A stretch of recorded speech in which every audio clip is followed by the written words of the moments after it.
Oi pessoal, para quem não me conhece, eu sou o Alan. No vídeo de hoje eu vou falar aí de um dos meus designers favoritos, né? Sempre gosto de dizer que ele é um top 3 designers aí na minha vida. E esse jogo aqui faz parte já da nova empreitada dele nos mundos dos board games, né? Onde ele, desde que ele saiu da Fantasy Flight Games, ele abriu a Unexpected Games. A Unexpected Games até hoje ela conta somente com 3 jogos, né? Até por isso que eu nunca fiz um episódio de estudos editoras sobre ela. Eu prefiro fazer um review para cada jogo, então pode aguardar que futuramente eu vou falar de todos os jogos dele. Hoje eu vou falar de um jogo do Cory Koniska, que é um jogo que eu adoro e eu vou explicar o porquê. Falar um pouco hoje sobre o 3000 Scoundrels, os Scoundrels. Eu prefiro falar 3000 vagabundos, salafrários, sem vergonhas, que eu acho que é mais a cara do público brasileiro. O 3000 vagabundos sem vergonha, ele até coloca aqui, né, um punhado de cartas, milhares de possibilidades. Eu adoro a caixa desse jogo, cara, eu acho ela maravilhosa. Ele é um jogo do Cory Koniska de 2 a 4 jogadores, lá fora da Unexpected Games e aqui no Brasil da Galápagos Jogos. Ele não coloca o tempo de jogo aqui na caixa, deixa eu só tirar uma dúvida. Não, acho que ele tem sim. Ele não coloca o tempo de jogo, mas acredito que uma partida dele, todo mundo sabendo jogar, dura em torno de uma horinha, tá? Uma horinha aí, talvez 70 minutos. Ele roda super rápido. Ele é um jogo de uma produção muito bonita, vou mostrar um pouquinho pra vocês. Então o que vem no jogo, né? Você vai ter tabuleiros de jogadores, onde muito do jogo se dá aqui, e é legal que atrás desse tabuleiro a história do jogo é contada. Então a ideia do jogo é que ele acontece num faroeste, um viajante do tempo, ele foi para o passado, né, para a época do Wild West, e ele acaba largando tecnologias esquisitas por lá, que nada mais são que coisas comuns no nosso dia a dia, como câmeras, celulares, micro-ondas, ferro de passar e coisas do tipo. E a ideia no jogo é que a gente vai tentar adquirir essas mercadorias, que são elas que dão os pontos aí no final do jogo, tá? Então daqui a pouco eu vou explicar a dinâmica do jogo por aqui. Além dos tabuleiros individuais, nós temos um tabuleiro central que mostra aqui a cidade, tá bom? Então aqui você vai ter o local onde você vai guardar esses tesouros, tá? Eles têm valores diferentes, então você sabe que as cartas que vão entrar aqui, elas vão provavelmente valer entre estes números aqui, entre esses, né? Então você sabe que alguns locais valem mais do que os outros. Aqui o salão é onde você vai ter a oferta dos vagabundos, tá bom? Aqui a cadeia e gabinete do xerife, né? Onde você tem algumas ações aqui, ó. Você tem ações extras, caso você não queira fazer nada por aqui, você pode vir para cá. E aqui é onde você vai ter a sua trilha de reputação, que são os pontos de vitória no final das contas. Além disso, ele vem com cartas pequenininhas, que são os tesouros, né, do jogo. Então, por exemplo, aqui, ó, um gerador atômico. Eu adoro isso aqui, ó, controle sem fio, né? Então, para quem é mais saudosista aí como eu, deixa eu pegar um aqui, porque tem uns que tem uns nomes engraçados. Aqui, ó, esse é maravilhoso, ó. Um passarinho rodopiante que nada mais é do que um drone, tá? Então ele vai ter essas cartas, vai ter cartas de baralho nas cores dos jogadores, já explico como é que elas funcionam. E aí você vai ter o grande tchananã do jogo, que são as cartas dos vagabundos propriamente ditas. Então você vai ter cartas que elas vão ter uma característica, né, que misteriosa, vai ter um número, setas, olhando assim, até esquisito, você fala, meu Deus, cadê o braço da mulher? Deceparam, né? Ou até o outro aqui, né, ó, o mentiroso, que também tá sem braço, já vou explicar o que é isso. E aqui você vai ter os sleeves, que são as profissões. Então por que 3000 vagabundos? A combinação de características e profissões, quando você mistura tudo, você vai ter 3000 possibilidades, tá? Então é uma mecânica bem interessante. Então aqui, por exemplo, deixa eu pegar, é porque a primeira que eu peguei foi o exemplo da vaca, que não dá muito certo. Vamos pegar aqui, ó, eu tenho o batedor de carteira, né? Então aqui você tem uma profissão. Então se eu pegar o mentiroso, então eu vou fazer um card crafting aqui, né? Uma construção de carta, onde agora você vai ter o batedor de carteira mentiroso. E aí agora a carta fica completa. Então a carta tem algumas informações, né? O que ele faz, o momento, né, em que as coisas acontecem e aqui o custo dele. Quando uma carta, vamos só tirar o batedor de carteira aqui, ó, para vocês entenderem. Quando uma carta ela tem uma seta e um número, é que acontece quando você ativar esse número no seu tabuleiro pessoal. Então vai fazer mais sentido, tá bom? Então você vai ter diversas cartas desse tipo com diversas profissões. Os sleeves são separados por cor, então quanto mais escura a cor, mais forte a ação. E aí você vai ter tokens de dinheiro e tokens de apostas. Então qual que é a ideia do jogo, né? Como é que se dá o jogo? O jogo você vai ter aqui o seu tabuleiro, onde vão entrar os vagabundos, né? Então você vai ter o espaço para colocar eles aqui, tá bom? E o jogo ele acontece em 2 rodadas. A versão estendida do jogo são 3 rodadas. Então, por rodada, o objetivo sempre vai ser você pegar um tesouro, né, aqui do tabuleiro central para você colocando, e no final do jogo todo mundo vai abrir isso aqui e fazer os pontos. Então, na sua vez, você vai ter uma mão de cartas e você vai colocá-la aqui. Perceba que no seu tabuleiro as cartas têm os naipes. Você precisa colocar esses naipes iguais ao que está aqui? Não. Essa é uma das ideias do jogo, que é o poker, o blefe.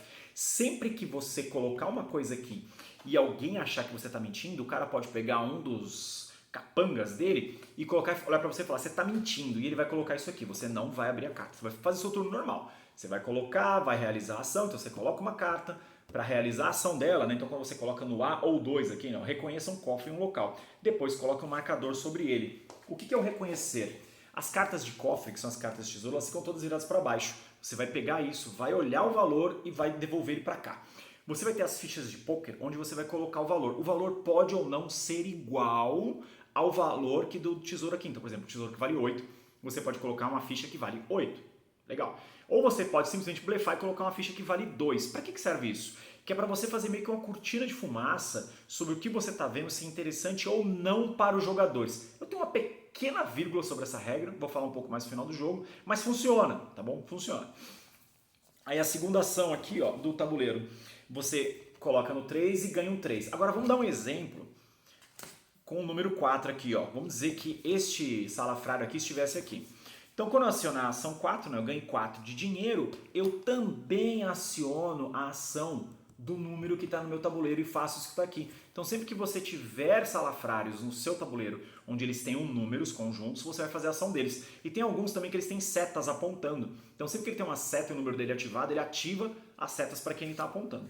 Aí, o número 5, roube um cofre de um local. Roubar um cofre de local é simplesmente você chegar lá, pega um cofre sem olhar ele, tá bom? E vem. Aí tem um pouco aí de push your luck do jogo. Ou você pode pegar aquele cofre que está marcado previamente por você ou por qualquer outro jogador.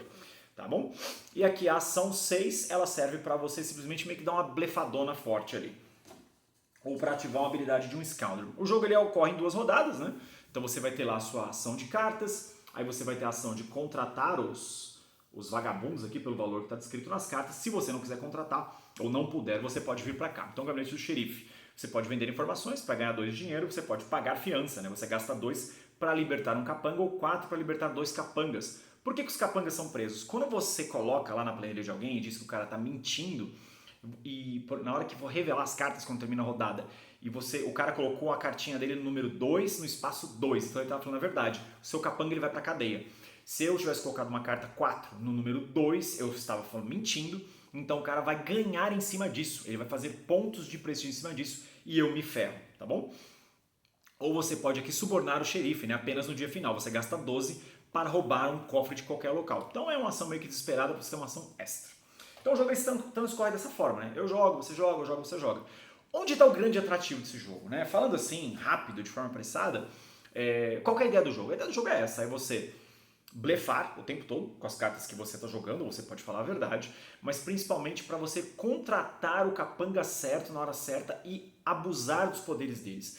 Toda a mecânica do jogo, né, a principal mecânica, está nos capangas, perdão, nos salafrários. E o legal dele também é a parte do blefe, né? Então as pessoas vão ficar se acusando o tempo todo. Essa carta aí não tem. Você tem que prestar atenção porque as cartas elas rotacionam. Então você sabe que todo turno o cara vai ter 30% de chance de estar mentindo, tá? Onde eu tenho um probleminha com esse jogo? A ação de olhar o cofre e devolver, eu não entendo ela como uma ação muito forte, nem uma ação desnecessária. É que eu acho que ela é uma ação que ela está muito perdida no jogo. Então, se eu olho o negócio e eu coloco uma ficha lá, outra pessoa pode vir e pegar. Se a pessoa pegar aquele cofre com aquela ficha, se o número da ficha for igual ao número do cofre, ela vai se beneficiar, ela vai fazer pontos extras por isso. Mas eu posso estar criando uma ação forte para alguém. Eu acho que essa ação, talvez com uma house rule, você possa deixar o jogo um pouquinho mais interessante. Inclusive, tem alguns tópicos no BGG onde as pessoas falam sobre isso. O que eu gosto desse jogo, tá? Eu gosto dele porque ele é um jogo, além de ser muito bonito, né, uma ideia legal, mas ele é essencialmente um family game. Ele é um family game onde as pessoas vão ter uma interação absurda na mesa, pela questão do blefe, a questão de você querer pegar o salafrário na combinação certa, né, do jeito certo. Eu só fiz um aqui para mostrar, mas você tem, cara, zilhões de combinações, né? Então, por exemplo, se eu pego esse aqui, ó, o lendário, né, ó, ele é um cara que ele vai ativar em 3 momentos. Né? Então, vamos pegar um outro sleeve qualquer aqui, ó, pegar um sleeve da cor preta, que são os sleeves mais fortes, né, que são os mais raros do jogo. Então quando eu coloco ele assim, ó, ele vai ser um espião lendário. Ele ficou engraçado porque ele ficou com uma roupa de mulher. Ficou genial, com roupa de dançarina. Então assim, e aqui também é o custo dele, tá vendo? Ele ficou caríssimo para contratar. Então ele é um jogo onde as pessoas vão estar olhando o tempo todo para o tabuleiro central, esperando o salafrário correto, investigando os cofres e tentando pontuar. Mas a grande graça, né, o grande charme do jogo é você ficar marcando quando as pessoas estão blefando e ficar se beneficiando por isso. Por quê? Porque sempre que você blefou e alguém descobriu, você perde prestígio.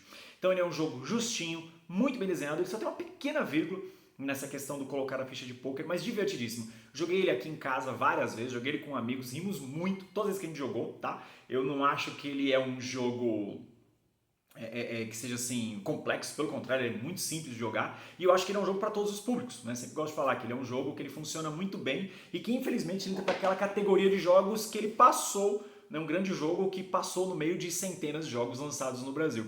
Então para você que está procurando um jogo para você jogar com seus amigos de forma mais contraída e gosta do tema, né? Eu adoro Faroeste, eu acho que o 3000 Scoundrels é uma ótima pedida, vale muito a pena conhecer. Críticas, comentários, sugestões sempre bem-vindos. Aquele abraço.